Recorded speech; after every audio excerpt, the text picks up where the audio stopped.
કે અંધારી કોટડીમાં ક્યારેક મારું મગજ ન બંધ થઈ જાય તો સારું. ત્યારે ત્યાં ઘણા કેદીઓ જયારે બંદી ખુલે બહાર નીકળો ત્યારે અમુક મને ઓળખવા વાળા કેદીઓ મળે. આપણા વિસ્તારના પણ ઘણા કેદીઓ છે, આ નજીક ગામના મને ઓળખે. ત્યારે મને કહે, સાહેબ તમે ક્યાં અહીંયા આવી ગયા? તમે અહીંયા આવી ગયા, તમારો પરિવાર કેટલી પીડામાં હશે, તમારા બાળકો કેટલા પીડામાં હશે.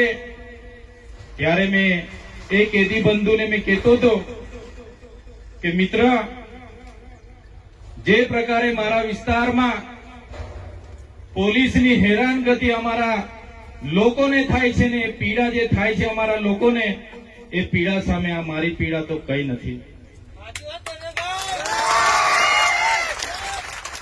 ત્યારે કેદી મિત્રોને મેં કહેતો હતો કે મારા વિસ્તારમાં કેવડિયામાં મારા ભાઈઓને જ્યારે બાંધી બાંધીને મારીને મારી નાખવામાં આવે અને એના પરિવાર પર જે પીડા ગુજરે ને મેં મહેસૂસ કરું છું, એની સામે તો આ મારા પરિવારની આ પીડા કઈ નથી.